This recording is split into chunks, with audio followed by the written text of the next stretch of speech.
A multimillionaire businessman once told me he prays for only 15 minutes each morning. But here's what stunned me.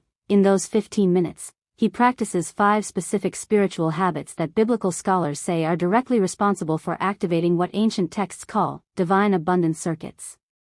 I know that sounds almost too specific to be true. But when I discovered that King Solomon, Abraham, and even the Apostle Paul followed this exact same pattern, I had to investigate. What I found changes everything we've been taught about prosperity and spirituality. And habit number 3? It's so counterintuitive that when I first heard it, I thought it was a mistake. But the science behind it is now being confirmed by neuroscientists at major universities. Stay with me, because by minute 6 of this video, I'm going to show you the one thing that separates people who pray for prosperity from people who actually live in it. But first, we need to talk about the prosperity trap that 90% of spiritual seekers fall into without even knowing it. Here's what nobody tells you about biblical prosperity. It's not a transaction, it's a transformation. Most people treat spiritual prosperity like a vending machine. Insert prayer, expect money. But every wealthy person in Scripture followed a completely different blueprint. There's a reason the widow of Zarephath's oil never ran out, while thousands of other widows in that same drought remained poor. There's a reason Abraham became the father of nations with generational wealth, while his neighbors struggled. They knew something. Something that wasn't about working harder or praying louder. Modern prosperity theology has given us half the equation. Yes, faith matters. Yes, prayer works. But there are 5 specific daily habits, what I call prosperity rituals, that create what quantum physicists now describe as coherence between your spiritual state and your material reality. In the next few minutes, I'm breaking down each habit with the biblical proof, the psychological mechanism, and the exact daily practice you can start today. And I promise you this, if you implement just 3 of these 5 habits consistently for 90 days, your financial reality will shift in ways that feel almost supernatural. Let's start with the habit that makes all the others possible. Habit number 1 sounds terrifying if you're living paycheck to paycheck. Give before you need, give when it hurts, give until it creates space. Proverbs 11 verse 24 says something that defies basic economics. One person gives freely yet gains even more, another withholds unduly but comes to poverty. Abraham gave Melchizedek 1/10 of everything before he received the covenant promise. The widow gave her last meal before the miracle multiplication. Here's why this works. Hoarding creates energetic stagnation. When you hold tight, you signal to your subconscious, and dare I say to the universe, that you operate from scarcity. But when you give sacrificially, you make a declaration, I trust the source more than the supply. Studies from the National Institutes of Health show that generous giving activates the same reward centers in the brain as receiving money. Your nervous system literally cannot distinguish between abundance and scarcity based on your bank balance. It responds to your behavior around money. Here's your daily habit. Before you pay any bill, before you buy anything for yourself this week, give something away. It doesn't have to be money. Give time, give knowledge, give resources. Create circulation. Do this for 21 days and watch what returns to you. But here's where most people fail with this habit. They give once and wait for lightning to strike. There's a specific frequency to giving that triggers what I call the multiplication threshold. I'll explain that concept when we get to habit number 4, because they work together. But first, habit number 2 is about the most underestimated power you possess. Your mouth is not a commentary tool. It's a creation tool. Proverbs 18 verse 21, death and life are in the power of the tongue. This isn't poetry. It's physics. God spoke creation into existence. You're made in that image. Your words carry creative force. Job said, "The thing I feared has come upon me." Then he lost everything. Coincidence? No. He literally prophesied his own destruction.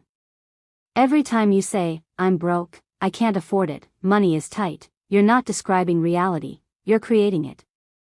Psychologists call this self-fulfilling prophecy. But it goes deeper. Your brain's reticular activating system filters reality based on what you declare as true. Say, I never have enough, and your brain will find evidence to support that, ignoring every opportunity that contradicts it. Here's your daily habit: every morning, for 5 minutes, speak life over your finances as if they're already done. Not, I hope to be debt-free. Say, I am financially free. Resources flow to me easily. God supplies all my needs according to His riches in glory. Do this even when your bank account looks funny. Especially when it looks funny. That's when your declaration has the most power. Faith, according to Hebrews 11 verse 1, makes things real before they show up. Your words in the valley create your reality on the mountain. Now, habits 1 and 2 are about output, giving and speaking. But habit 3 flips the script entirely. It's about doing nothing. And it's the hardest habit for high achievers, which is exactly why it's so powerful. Habit number 3, rest like your wealth depends on it. Because it does. Exodus 20 verse 8, remember the Sabbath day, to keep it holy. But here's what's missed: the Sabbath isn't just a rule. It's a prosperity technology. God didn't rest on the seventh day because He was tired. He rested to establish a pattern. To show you that productivity isn't about constant motion, it's about rhythm. Work 6 days. Rest 1. When you refuse to rest, you tell God, my effort is more powerful than your provision. That's pride. And pride always precedes financial collapse. The Israelites who gathered extra manna on the Sabbath? It rotted. God was teaching them that obedience brings provision, not anxiety-driven overwork. Every millionaire I've studied has a non-negotiable rest rhythm. They understand that rest isn't the absence of work, it's the incubator of inspiration. Neuroscience confirms this. Your brain's default mode network, where breakthrough ideas emerge, only activates during rest. You cannot hustle your way into divine ideas. They come in the pause. Your daily habit: take 1 full day per week completely off. No emails. No side hustle. No productive activity. Trust the process. And watch how ideas, connections, and opportunities flood in during the other 6 days. Rest creates space for the next habit, which is the most overlooked wealth secret in all of Scripture.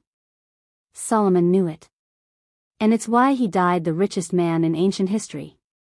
Most Christians pray for money. Solomon prayed for wisdom. Guess who got both? 1 Kings 3 verse 9, God appeared to Solomon in a dream and said, ask for whatever you want me to give you. Solomon could have asked for wealth, power, or long life. Instead, he said, give me wisdom and knowledge to lead your people. God's response? Since you didn't ask for wealth, I'm giving you wealth, possessions, and honor like no king before you. The principle? Seek wisdom, and wealth follows automatically. Because wisdom teaches you how to manage money, multiply money, and avoid the expensive mistakes that bankrupt most lottery winners within 5 years. Proverbs 4 verse 7, wisdom is the principal thing. Not money. Wisdom. Wisdom isn't just information. It's applied knowledge filtered through divine perspective. When you have wisdom, you see opportunities others miss. You make decisions that compound over time. You avoid catastrophic errors that destroy wealth faster than you can build it. Read 1 chapter of Proverbs every day. That's it. Match the chapter to the date. Today is the 3rd, read Proverbs 3. There are 31 chapters for 31 days. This single habit will rewire your decision-making system. And before making any major financial decision, pause. Ask for wisdom. Listen to that small, still voice. Obey it even when it doesn't make logical sense. That inner wisdom once told me to turn down a $50,000 contract. Made no sense. 3 months later, I signed a $200,000 deal with a better client. Wisdom pays. But here's where people sabotage everything. They do habits 1 through 4, but they miss the 5th habit, the one that holds all the others together. Habit 5 sounds contradictory, but it's biblical brilliance. Be content where you are, while expecting where you're going. Philippians 4 verses 11 to 12. Paul said, I have learned to be content whatever the circumstances, whether living in plenty or in want. But then verse 19 promises, my God will meet all your needs according to the riches of his glory. So which is it? Contentment or expectation? Both. Simultaneously. Contentment isn't resignation. It's trust in the process. You're content in the valley because you know the mountain is coming. This is what separates mature prosperity from desperation. Discontentment makes you frantic. You chase get-rich-quick schemes. You go into predatory debt. You miss God's best while grasping at counterfeits. Desperate people make terrible decisions. But content people stay steady, work the habits, and prosper at the appointed time. Every evening, practice gratitude for what is, while declaring what's coming. Say, I'm grateful for this meal, and I'm expecting overflow. I'm content in this season, and I'm ready for the next.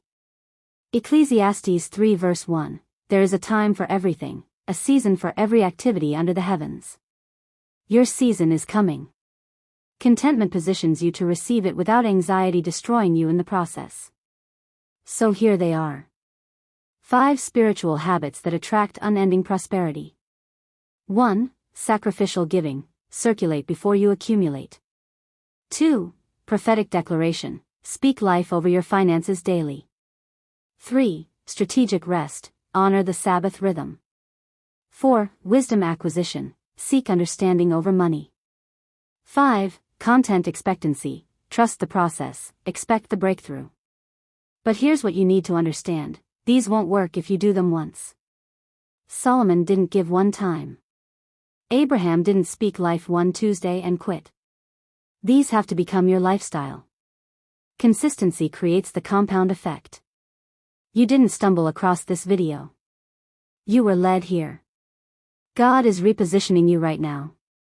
He's showing you the blueprint. And he's asking one question, will you actually do it? James 1 verse 22, do not merely listen to the word, and so deceive yourselves. Do what it says. Before you leave this video, pick one habit. Start today. Give something before you close this browser. Speak life over your finances right now, out loud. Schedule your Sabbath rest this week. Open Proverbs tomorrow. Practice gratitude tonight. Watch what God does when you move in obedience. Your season of unending prosperity isn't coming, it's already here. You just needed the habits to activate it. If this video revealed something you needed, share it with someone believing God for breakthrough.